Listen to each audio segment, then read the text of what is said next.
A única razão pela qual eu estou em Hollywood é que eu não tenho a coragem moral de recusar o dinheiro. Essa frase foi dita por um dos maiores atores da história de Hollywood, que desde o começo até o final da sua carreira foi um fenômeno na grande maioria dos filmes em que ele atuou. Seus papéis foram tão revolucionários que até hoje ele é lembrado por seu trabalho fenomenal. Porém, seu lado pessoal é tão obscuro que para muitas pessoas ele é visto como um monstro, um mau caráter. No vídeo de hoje eu vou te contar a história de um dos maiores artistas de todos os tempos, o Sr. Marlon Brando. E como o sucesso de sua vida profissional e as tragédias de sua vida pessoal construíram o ator mais polêmico de todos os tempos. Então se você gosta desse tipo de vídeo, se inscreve aqui no meu canal que tá cheio de conteúdo para você aproveitar. Meu nome é Murilo Cafa e você tá no Por Trás das Câmeras. Marlon Brando Jr. nasceu em Omaha, nos Estados Unidos, no dia 3 de abril de 1924. Sua infância e sua juventude não foram nada fáceis. Sua mãe era alcoólatra e frequentemente desaparecia de sua casa e deixava o filho preocupado, até ser encontrado embriagado em algum bar por aí. Mas além dela, temos outra figura péssima para sua infância, que foi seu próprio pai. O cara era simplesmente um terror pro psicológico do Marlon Brando. E apesar de ser um cara bem sucedido em sua vida financeira, dentro de casa ele era um monstro, que castigava Marlon e as irmãs. Um episódio marcante em sua juventude foi quando aos 14 anos o filho chegou a separar uma violenta discussão entre os pais, ameaçando matar o cara se ele machucasse a mãe deles novamente. Como refúgio, ele buscava acalmar sua mãe aprendendo suas músicas preferidas no piano.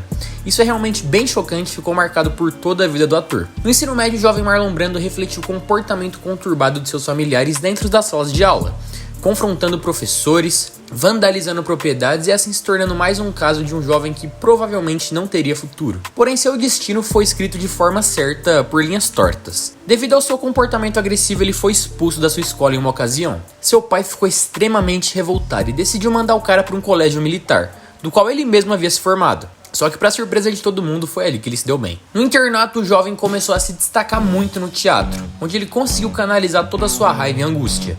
Dentro daquela realidade, ele viu uma saída e começou a se dedicar inteiramente à atuação. Marlon Brando foi aluno de Stella Adler, e aqui eu preciso dar uma pausa na história do Marlon para explicar dois personagens importantes para a história do teatro: Stella Adler e Stanislavski. Bom, primeiro vamos começar com o pai do método, o Sr. Stanislavski. Para quem não sabe, Konstantin Stanislavski foi um grande dramaturgo russo, que trabalhou ao lado de grandes nomes como Chekhov e Meyerhold. Quem estuda teatro assim como eu com certeza conhece suas ideias. Resumindo, ele foi responsável por um método de atuação revolucionário para a época, e seus livros A Preparação do Ator e A Construção da Personagem são um dos mais estudados até hoje em escola de teatro. Stanislavski exigia dos atores uma entrega psicológica total para os seus personagens. Era preciso vivenciar o personagem. Portanto, para Stanislavski, a ordem era eliminar a separação entre ator e personagem. Dito isso, vamos para Stella. Ela foi uma atriz de teatro e cinema americana que foi estudar com Stanislavski. Então muita coisa das quais ela ensinava são frutos do método proposto por ele.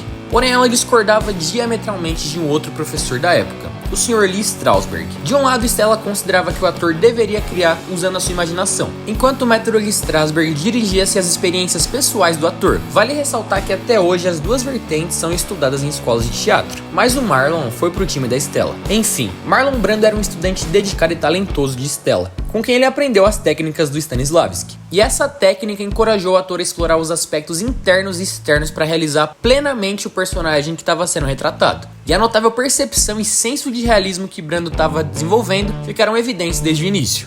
Ele começou sua carreira aos 23 anos na peça Um Bonde Chamado Desejo. Rapaziada, pra quem não conhece essa peça ou o filme dessa peça, eu recomendo muito que vá procurar pra ler ou assistir. A gente tá falando de uma das maiores peças de Tennessee Williams, que é simplesmente um dos maiores dramaturgos da história dos Estados Unidos. A peça conta a história da senhora Blanche, uma mulher cheia de fantasias que vai morar com a sua irmã Stella. Essa que mora numa periferia e é casada com um daqueles cara bem abusivo, que é o Sr. Stanley, vulgo Marlon Brando. Blanche, que é uma mulher bem doidinha das ideias, cheia de trauma, tem que se acostumar com aquela vida simples e maluca de sua irmã, que é totalmente obcecada pelo marido que bate nela. Talvez você que tá assistindo conheça alguém assim. Essa peça foi responsável por levar Marlon Brando ao estrelato já em sua estreia. Hollywood abriu as portas para um dos grandes fenômenos da sua geração. Em 1951, a adaptação dessa peça foi para as telonas, e Marlon Brando interpretou Stanley novamente. O filme foi um sucesso tão grande que foi indicado a 12 Oscars, e Marlon Brando também foi indicado como melhor ator. Só que ele acabou perdendo naquele ano. E rapaziada, o impacto que o Marlon fez logo no começo de sua carreira foi algo muito foda. Ele já se consagrou como o maior sex symbol daquela época e a sua forma de atuar era bem diferente do que o pessoal estava acostumado na época. Inclusive, eu acho válido dizer que sua forma de atuar influenciou grandes atores no futuro, como De Niro, Jack Nicholson, entre diversos grandes atores. Enfim, nos anos seguintes, Marlon recebeu mais 2 indicações ao Oscar, pelo filme Viva Zapata e pelo filme Júlio César. Ambos os filmes são considerados clássicos e você consegue achar facilmente em plataformas de streaming. Mas foi em 1954 que o ator protagonizou o filme que daria sua primeira estatueta do Oscar, O Sindicato dos Ladrões. Esse filme conta a história de Terry, um jovem simples que tem um pombeiro no telhado e acaba se envolvendo com a máfia do sindicato de um porto ali daquela cidade. Na realidade, seu irmão mais velho também trabalha para aquela máfia, então volta e meia o Terry faz uns trabalhinhos para eles. Acontece que um dia ele presencia um assassinato do qual ele se sente responsável, aí o filme se desenrola a partir disso. Pra quem tiver curiosidade, esse filme tá na HBO Max. O Sr. Marlon já estava extremamente famoso nessa época, e além de seus filmes, uma outra coisa chamava a atenção da mídia naquela época: sua vida sexual. Bom, Marlon Brando nunca teve um problema para se definir como uma besta sexual, que tinha mulheres entrando pela porta e saindo pela janela constantemente.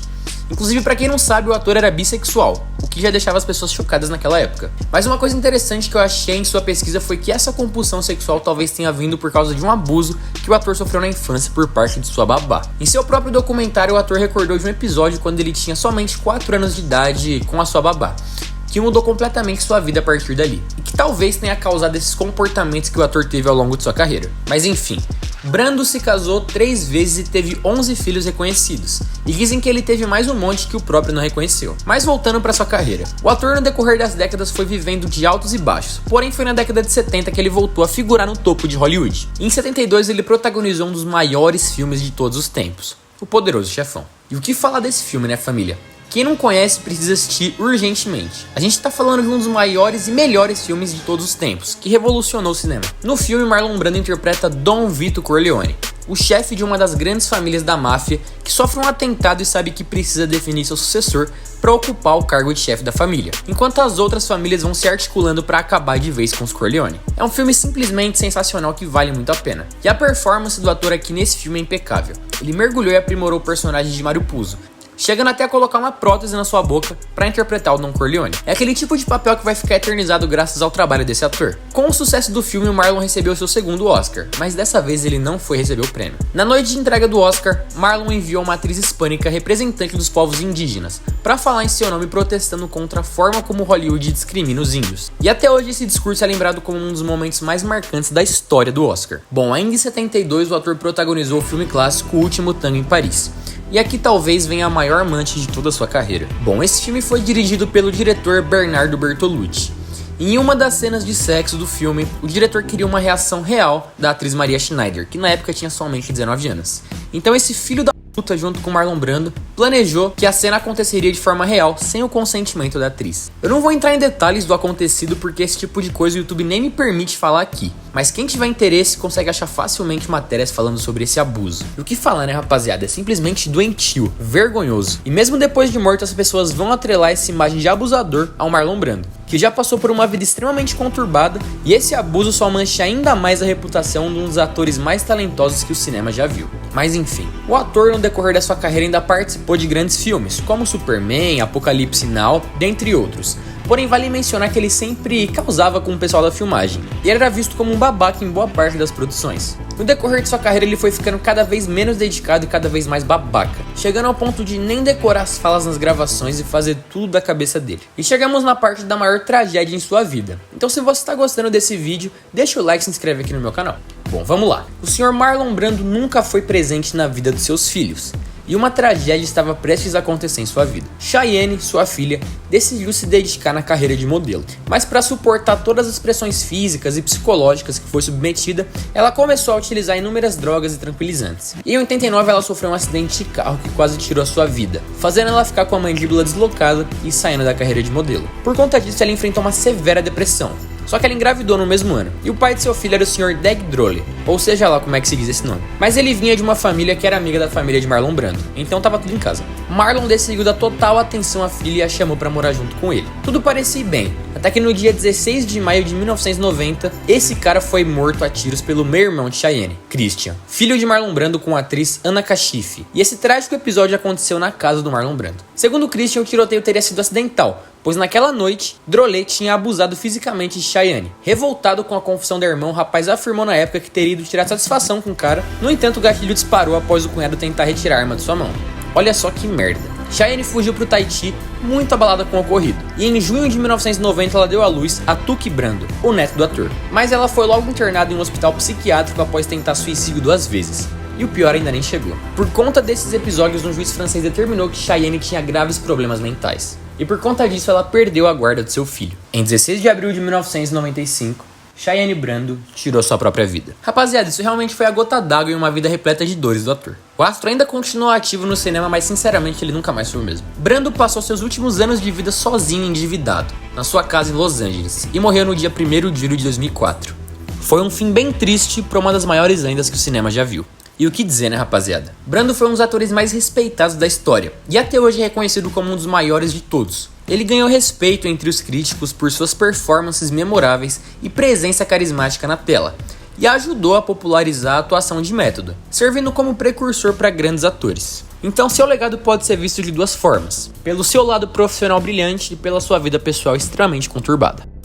Bom, rapaziada, esse foi o vídeo, eu espero muito que você tenha gostado. Eu peço muito para que você deixe um like aqui no vídeo e, se possível, se inscrever no meu canal, que tá cheio de conteúdo desse tipo. O mais importante de tudo, eu peço para que você deixe aqui embaixo alguma recomendação de ator ou atriz que você queira saber a história. E se você quiser me seguir em alguma outra rede social, eu vou deixar meu Instagram aqui embaixo. Então é isso, até a próxima.